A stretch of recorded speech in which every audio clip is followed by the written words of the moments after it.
tentu kita juga harus selalu mengingat dalam keterbatasan kita perlu bergantung selalu kepada siapa? Kepada Tuhan. Kenapa? Karena Dia sumber kehidupan kita. Kalau Bapak sendiri, Pak Pendeta sendiri ketika masih muda, Sekarang masih muda Pak? oh iya, iya benar Pak, masih muda sekarang. Gak mengaku ya? Rasa ketakutan apa yang paling besar dalam alami? Tapi kalau Tuhan sendiri tuh pernah takut nggak sih Pak?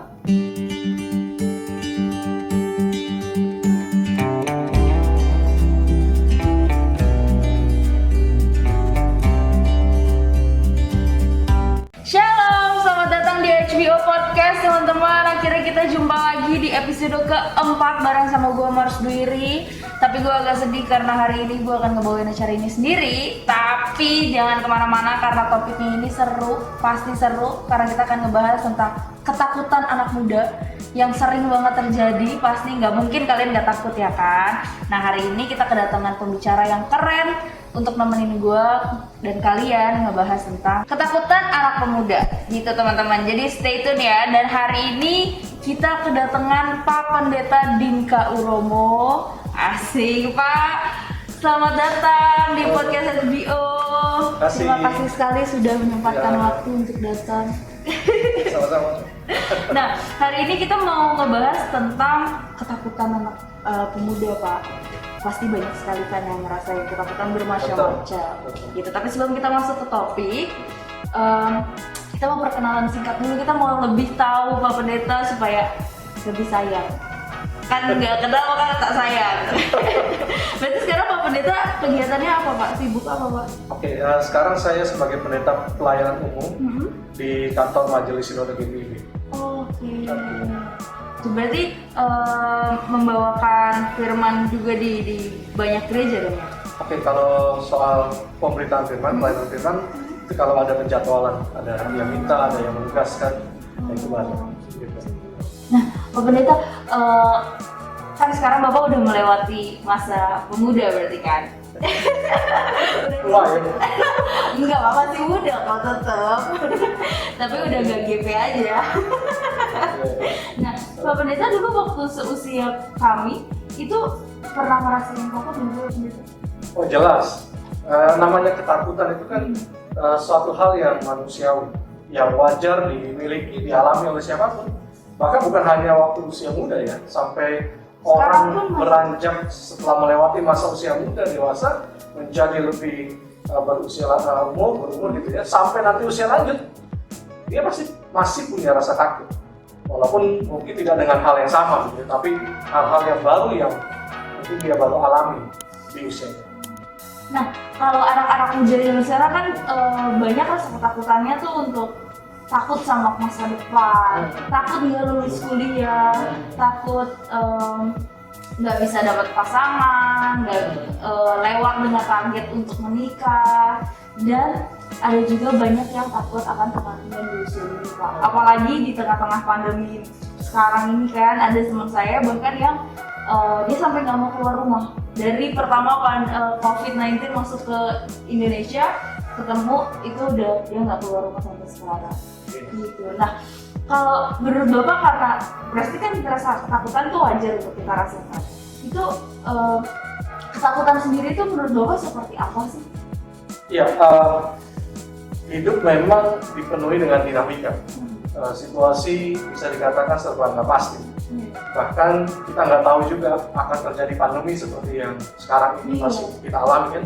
Atau ada satu penyakit jadi wabah, endemi, lalu menjadi pandemi dan ada di Indonesia. Itu menambah situasi menjadi makin nggak pasti. Nah, memang ketakutan itu menjadi suatu hal yang kemudian muncul sebagai satu sifat alami manusia dalam rangka mekanisme pertahanan hidup, pertahanan dirinya terhadap situasi yang terjadi. Dan itu menurut saya sih wajar-wajar saja. Yang tidak wajar adalah ketika ketakutan itu yang menguasai dirinya, yang malah mendirect kehidupannya. Nah, berarti gimana kalau misalkan kita udah punya ketakutan akan banyak hal, terus gimana supaya kita bisa tidak dikontrol akan rasa ketakutan itu? Ya, pertama kita harus mengakui bahwa sebagai manusia kita punya kelemahan. Itu dulu. Kita harus mengakui kita punya kelemahan, tetapi yang kedua kita juga harus mengenali ketakutan itu terjadi karena apa. Ya, apakah karena hal-hal yang datangnya dari luar diri kita atau sebetulnya lebih banyak itu berasal dari dalam diri kita sendiri, gitu kan? Karena kalau dari luar itu berarti kan sesuatu hal yang memang ada, ya persoalan, pergumulan, gitu ya, termasuk pandemi itu kan memang ada. Tetapi kalau itu lebih banyak dari dalam diri kita, itu menurut saya yang lebih bermasalah daripada persoalan itu sendiri menurut saya. Nah kalau yang di dalam diri sendiri itu rasa ketakutan seperti apa Pak contohnya? Ya maksudnya begini, dari dalam diri sendiri itu artinya dia tidak mampu mengontrol rasa takutnya itu. Dia tidak mampu menguasai dirinya terhadap rasa takutnya itu. Dia muncul di dalam hati terhadap persoalan-persoalan yang ada di sekelilingnya, tetapi dia justru malah dikontrol dengan perasaan takut yang makin lama makin berkembang. Gitu. Berarti sebenarnya berarti itu wajar ya Pak? Dan kalau rasa takut itu wajar, ya, asalkan tidak berlebihan. Betul. Asalkan kita tahu gimana cara mengontrolnya. Iya, Nah, menurut Bapak cara mengontrolnya itu berarti pertama tadi kita mengakui kelemahan kita sebagai manusia, ya. Lalu kita tahu takut akan apa. Iya, betul. Lalu selanjutnya gimana cara mengontrol? Oke. Nah, setelah yang kedua itu tentu kita juga harus selalu mengingat dalam keterbatasan kita perlu bergantung selalu kepada siapa? Kepada Tuhan. Kenapa? Karena dia sumber kehidupan kita. Dia sumber kekuatan, dia juga pencipta segala sesuatunya, dia yang mengetahui, dia yang mengontrol semuanya. Sehingga di tengah-tengah situasi yang nggak pasti dan bahkan ketika menghadapi rasa takut, kita harus selalu ingat bahwa kita punya Tuhan dan dia selalu ada buat kita. Nah, tindakan yang bisa kita lakukan itu apa Pak? Misalkan entah berdoa kah, atau baca firman kah, atau datang ke tempat-tempat konseling kah, atau seperti apa? Menurut Bapak? Ya, memang itu artinya gini, ketika kita punya rasa takut, kita mengakui, kita mengenali, tetapi kita juga diajak untuk selalu mengingat kita punya Tuhan. Tentu hal yang paling awal yang harus kita lakukan adalah kita harus menenangkan diri. Nah, kita menenangkan diri, kita ingat kita punya Tuhan, kita berdoa. Itu sebagai langkah-langkah awal yang menurut saya sangat baik. Ya, berdoa di tempat yang tenang, di tempat yang sunyi, kita mengambil waktu yang baik sehingga kita memiliki keterhubungan secara langsung dengan Tuhan melalui doa-doa kita. Nah, kebanyakan kan anak-anak pemuda nih Pak, kalau lagi dapat masalah, terus takut akan sesuatu, nah biasanya lari gitu Pak.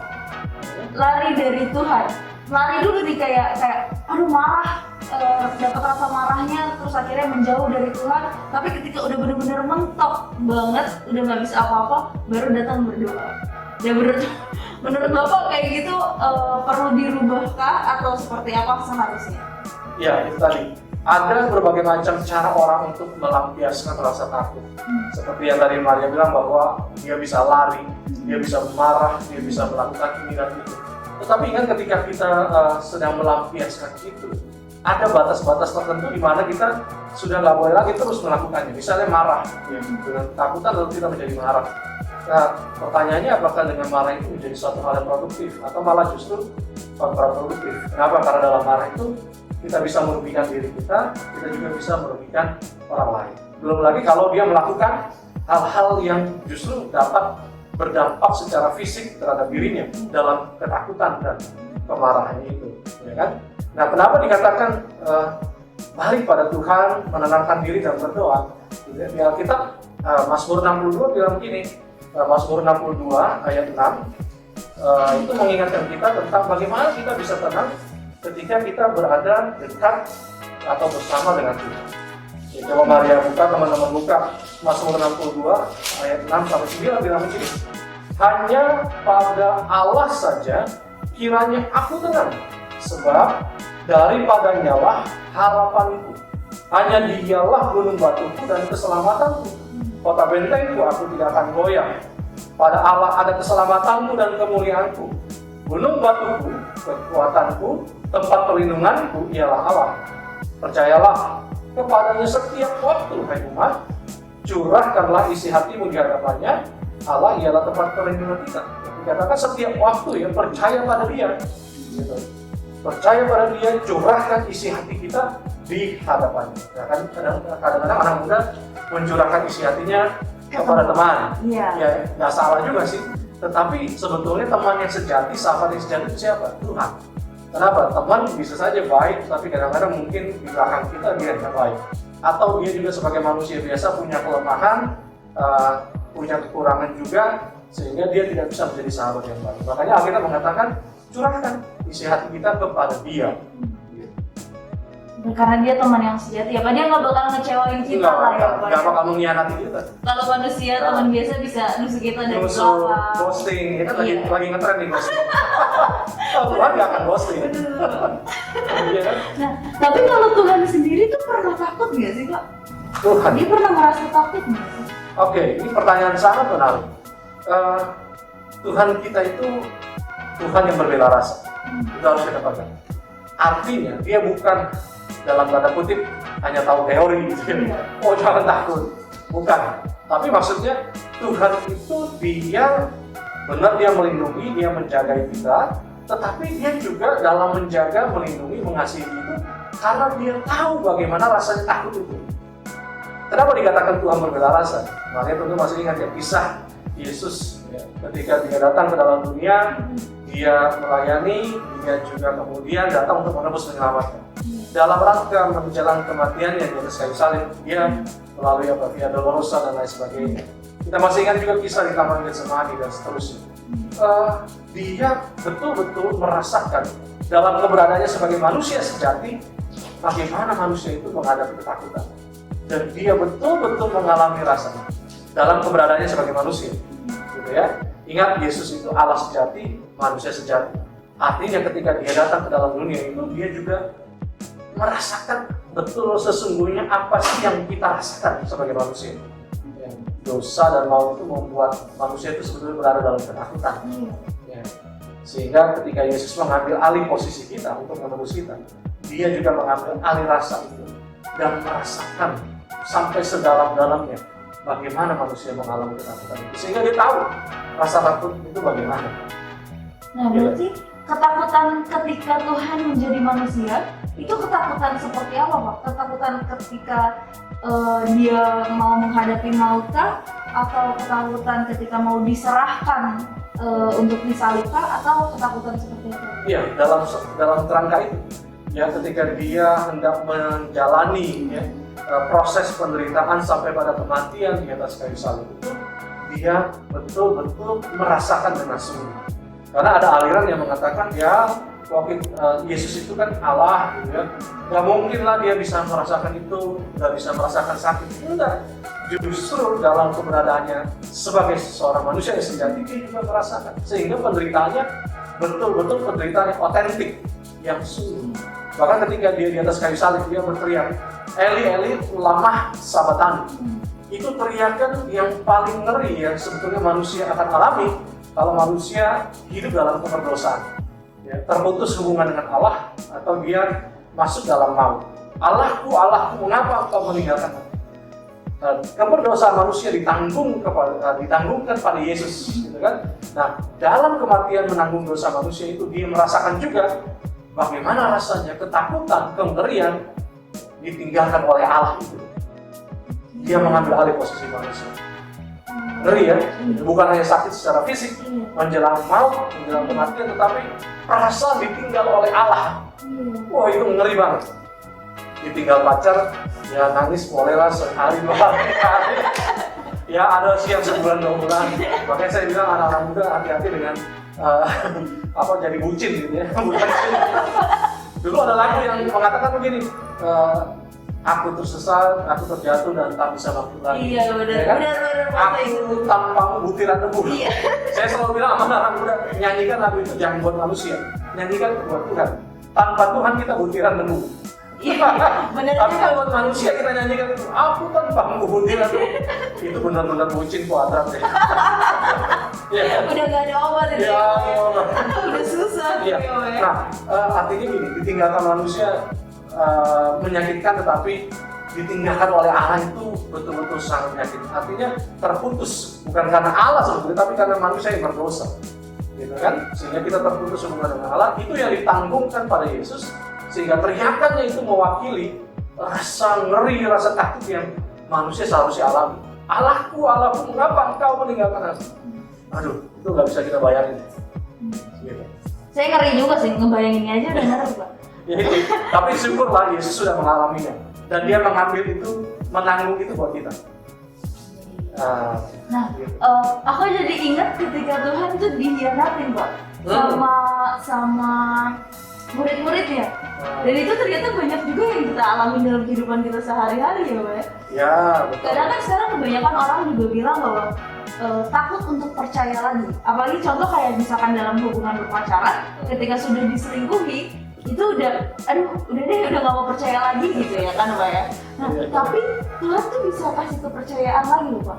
Ya. Walaupun sudah dikhianati, itu kita gimana supaya bisa seperti dia untuk mengalahkan rasa takut akan kehilangan kepercayaan. Wah, ini penghayatan banget nih waktu nanya. Tapi bukan pengalaman pribadi.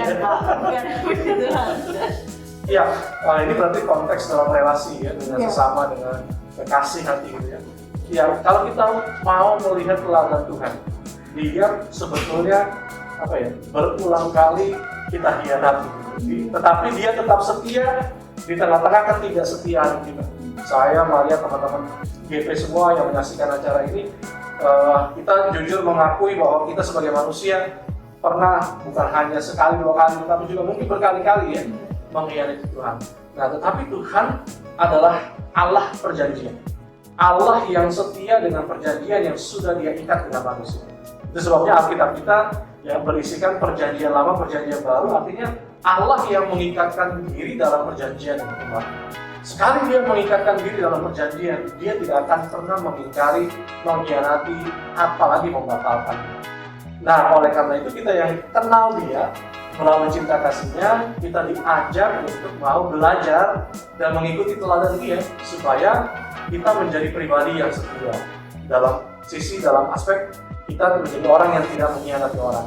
Tapi kalau kita pernah merasakan pengalaman ya, dikhianati, gitu ya, ditinggalkan, oke, kita terluka, tetapi ingat Yesus pernah mengalami luka yang jauh lebih dalam daripada yang kita alami dan rasakan. Sehingga jangan sampai kemudian kita merasa hidup kita berakhir dengan pengkhianatan yang kita alami. Dan itu membuat kita akhirnya trauma dan tidak mau lagi membangun relasi dengan sesama kita. Belajar dari Tuhan yang tetap setia untuk membangun relasi dengan kita. Mengapa kita harus takut untuk membangun relasi yang baru dengan orang lain, atau kita memaafkan orang yang pernah mengkhianati kita misalnya? Kenapa kita harus takut? Kita punya Tuhan. Jadi dia harus menjadi teladan dan kita harus lihat gimana dia menghadapi hal-hal itu ya, Pak. Betul. Nah, kalau Bapak sendiri, Pak Pendeta sendiri ketika masih muda, sekarang masih muda kok. Oh iya, iya benar Pak, masih muda sekarang. Gak mau ngaku ya. Rasa ketakutan apa yang paling besar buat Anda? Waktu masih muda atau gimana? Atau sekarang? Waktu masih muda dan sekarang. Oke, ketakutan yang paling besar. Saya pernah merasa ketakutan ketika orang tua saya, ibu saya itu pernah mengalami satu penyakit yang membuatnya sempat berpikir untuk akan meninggalkan dunia ini. Maksudnya dia sudah menyerahkan kami dan sebagainya. Itu saya masih kurang lebih kelas 1 SMP. Saya ingat betul, dan saya merasa takut sekali kehilangan karena saya merasakan sebagai seorang anak pertama gitu ya, yang memiliki kedekatan emosional batin dengan ibu saya. Sehingga ketika beliau sakit dan itu dalam waktu yang tidak sebentar, saya bawa rasa takut saya itu untuk berdoa kepada Tuhan. Jadi pernah satu malam kami bawa ke satu tenaga medis ya, di kendaraan, di mobil, saya sambil pegang Alkitab.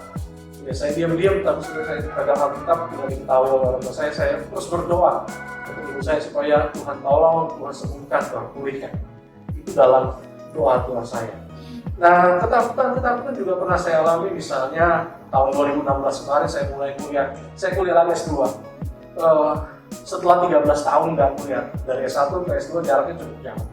Teman-teman waktu itu masih anak-anak muda yang baru lulus S1 masuk S2, ataupun yang beberapa tahun baru saja lulus gitu ya.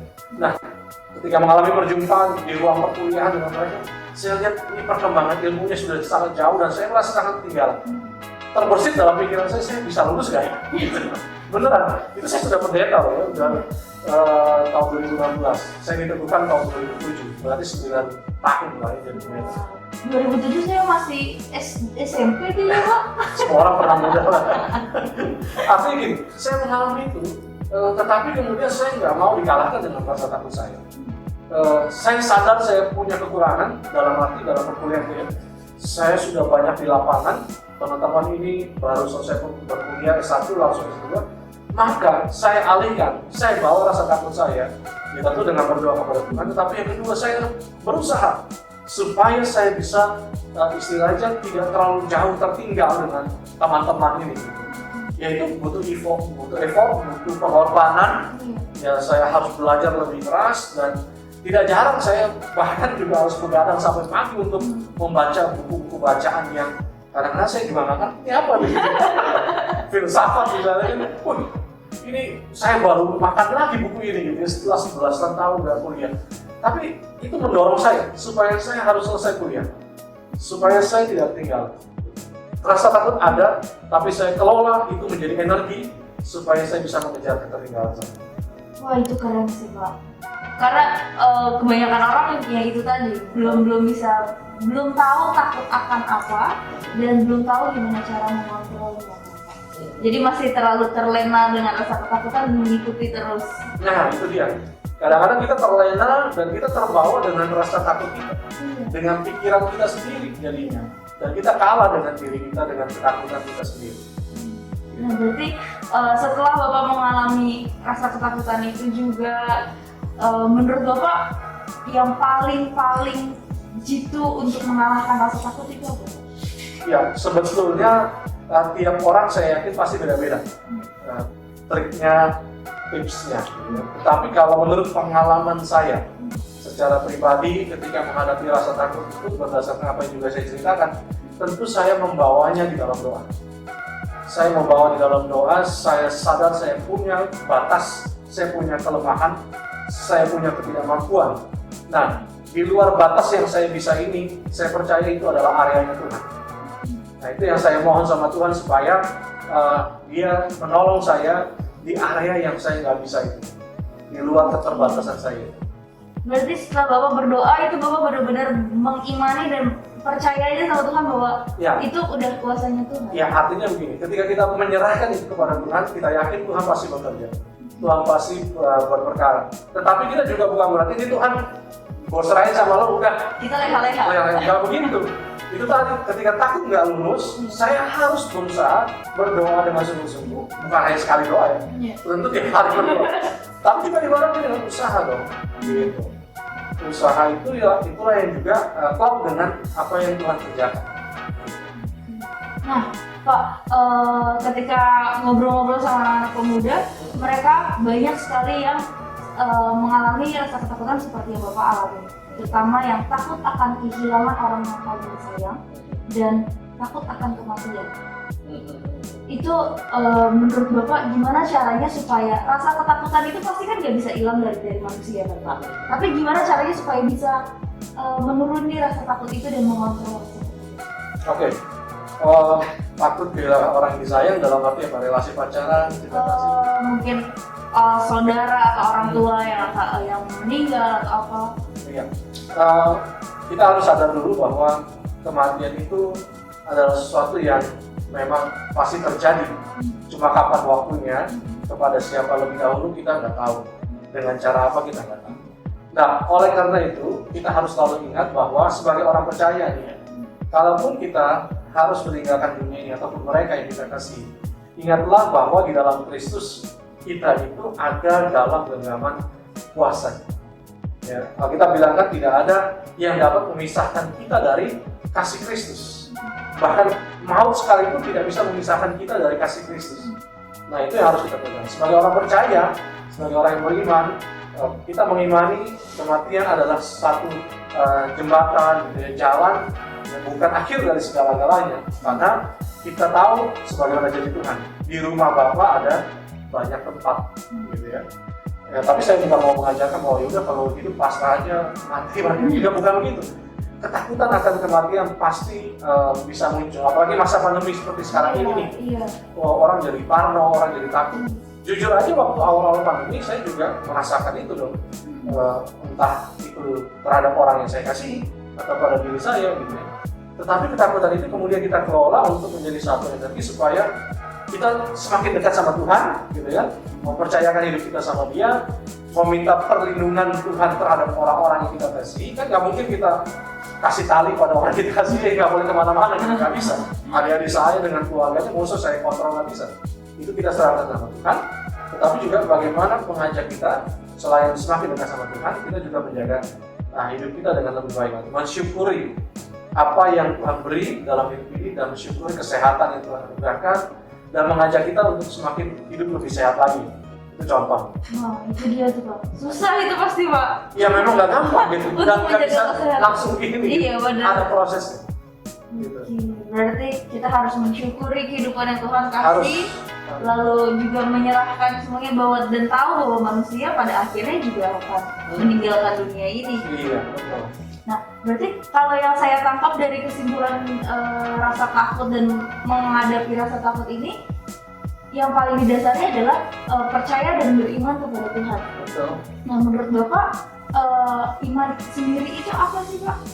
Ya, iman itu adalah suatu wujud atau tindakan di mana orang betul-betul menyerahkan hidupnya, mempercayakan hidupnya kepada Tuhan. Ya, satu wujud tindakan ya.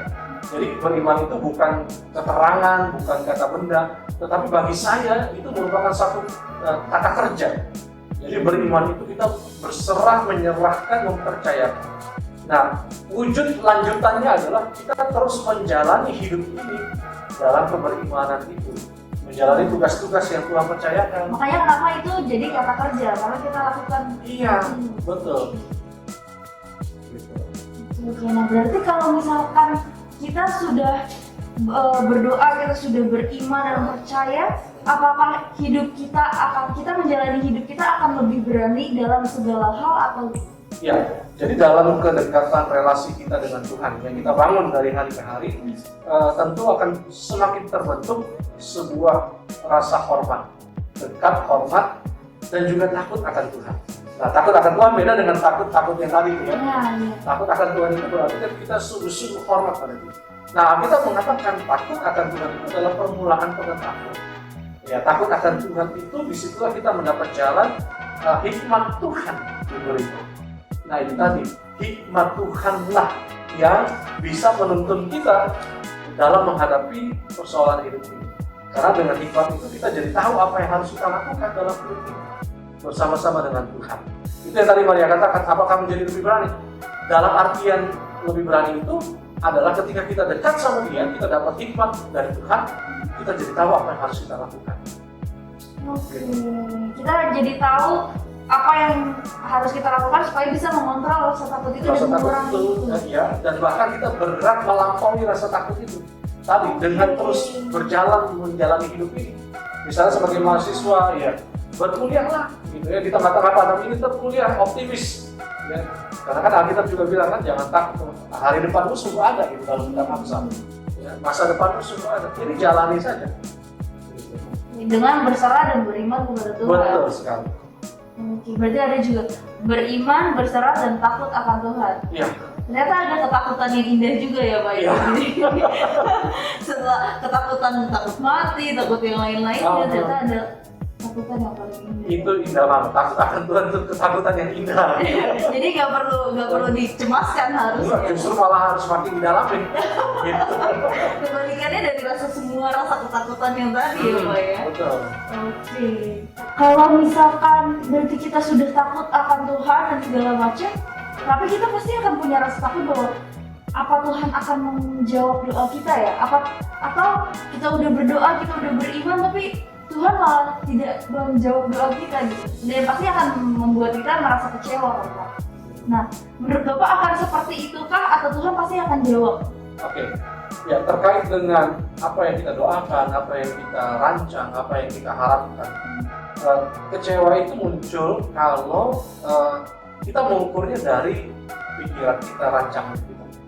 Sementara pikiran kita, rancangan kita, harapan kita itu belum tentu yang terbaik. Kenapa? Karena Tuhanlah yang punya rancangan dalam hidup kita. Ya kan firman-Nya kan, aku ini mengetahui rancangan-rancangan apa yang ada padaku mengenai kamu. Ya, rancangan hari depan yang penuh harapan. Artinya Tuhan memiliki rancangan terindah. Sehingga ketika ada jawaban yang terjadi dari apa yang kita doakan ternyata berbeda dengan apa yang kita harapkan, ya kita harus lihat kalau ini adalah rancangan Tuhan, berarti itu yang terbaik. Dan ingat, Tuhan gak akan pernah mengecewakan kita gitu. Walaupun itu pada awalnya kelihatannya kok nggak ngenakin gitu ya, kok kelihatannya sepertinya tidak sesuai dengan apa yang saya pikirkan. Tapi kalau kita jalani dengan iman, pasti dalam perjalanan dan ujungnya akan indah. Kenapa? Karena dia nggak akan pernah kecewa. Dia itu kan dikatakan Bapa yang sayang pada anaknya. Kalau sayang itu dia akan memberikan yang terbaik, bukan yang KW nomor 2, nomor 3. Dia akan berikan yang aslinya. Nah, rancangan yang aslinya itulah yang indah buat kita. Cuma mau nggak kita mengikuti itu? Itu pertanyaannya kan? Iya. Misalnya kita pengen banget nih, jadian sama ini, tahu-tahu dikhianati sama si A gitu ya. Wah, aku merasa dunia aku hancur. Padahal Tuhan bilang rancanganku bukan sama dia, ada yang lain, misalnya begitu ya. Ada yang lain yang aku siapkan buat kamu misalnya. Nanti ada waktunya yang indah. Percaya nggak kita untuk bisa mengimani bahwa itu yang terbaik dari Tuhan? Gitu. Tapi kalau kita percaya, karena dia nggak akan pernah memberikan yang kayak KW-KW tadi, kita akan menemukan yang indah yang berasal dari Tuhan. Oke, iya. Kira saya paham Pak, dan itu menjawab, saya merasa itu menjawab semua cukup pertanyaan bagaimana mengontrol rasa takut, apa yang harus kita lakukan dalam kehidupan sehari-hari supaya tidak takut lagi. Iya. Gitu. Terima kasih banyak Pak. Sama-sama Pak. Sudah datang, sudah mau sharing pengalaman Bapak juga mengalami itu. Terima kasih banyak. Sama-sama. Oke, boleh kita tutup dengan doa? Boleh. Ya, kita berdoa ya. Tuhan Allah Bapa di surga, Bapa yang kami kenal di dalam nama Yesus Kristus, Putra yang tunggal, yang senantiasa menuntun kami dengan kuasa Roh Kudus. Engkau Allah Tritunggal Maha Kudus, Bapa dan Putra dan Roh Kudus. Kami bersyukur atas perjumpaan melalui tayangan ini dalam percakapan, perbincangan seputaran pengenalan akan rasa takut. Kami percaya Bapa bahwa di dalamnya Engkau beracara bersama-sama dengan kami. Dengan hikmat-Mu kami semua dituntun bahwa Engkau Allah yang berkuasa atas kehidupan ini. Engkau Allah yang berkuasa bahkan atas semesta ini. Sehingga kami boleh semakin diteguh kuatkan untuk bisa menghadapi segala tantangan pergumulan yang sedang kami alami. Hamba berdoa ya Tuhan bagi setiap kami yang menyaksikan acara ini. Tuhan, Engkau Allah yang selalu hadir dalam kehidupan mereka dan memberikan kepada mereka damai sejahtera yang sesungguhnya. Rancangan Tuhan dipersiapkan untuk setiap mereka. Hari depan yang indah Engkau anugerahkan bagi setiap mereka. Oleh karena itu ya Tuhan, sertai dan berkatilah sehingga dalam kehidupan kami dan khususnya di dalam masa muda, anak-anak Tuhan selalu mau berserah dan bergantung hanya kepada Tuhan. Sehingga dalam menjalani seluruh tugas tanggung jawab, baik dalam keluarga, dalam studi pendidikan, dalam pekerjaan, dalam gereja Tuhan, mereka boleh terus berjalan bersama dengan Tuhan, memberikan yang terbaik dari kemuliaan Tuhan dan untuk menjadi berkat bagi banyak orang. Terima kasih Tuhan, Engkau Allah yang mengalahkan rasa takut dan ngeri karena dosa dan maut. Engkau Allah yang telah menjalani penderitaan yang begitu besar dan mati untuk menebus kami dari dosa dan maut. Maka dengan kuasa-Mu kami akan diberikan kekuatan dan kelegaan dalam iman, dan kami memperoleh ketenangan yang sejati untuk terus berjalan dengan Tuhan. Firman-Mu mengatakan bahwa apabila Engkau bersama-sama dengan kami, apakah yang Tuhan, dan kami percaya di dalam lembah kekelaman sekalipun kami tidak takut bahaya, karena Tuhan Engkau beserta dengan kami. Terima kasih, inilah doa kami yang kami serahkan hanya di dalam nama Yesus Kristus, Tuhan dan Juru Selamat. Tuhan yang memberkati kehidupan kami dan memberkati kegiatan ini dan juga podcast ini, memberkati GP Trinitas dan jemaat ini dan seluruh pengurus pemudanya dalam rangka memuliakan Tuhan dan menjangkau anak-anak muda dan membawa berita kemenangan Kristus bagi setiap mereka. Di dalam Kristus Juru Selamat kami berdoa. Amin. Amin. Terima kasih banyak Pak Sama-sama, Pendeta. Teman-teman, terima kasih juga karena sudah menonton video ini dari awal, pertengahan hingga akhir. Sampai jumpa di episode selanjutnya. Pasti dengan pembicaraan yang lebih seru lagi, topik-topik yang lebih seru lagi, dan kita akan ketemu berbagai pembicara lagi. Sampai jumpa teman-teman. Tuhan Yesus berkati. Shalom. Jangan lupa untuk di like, comment, dan subscribe. Dadah.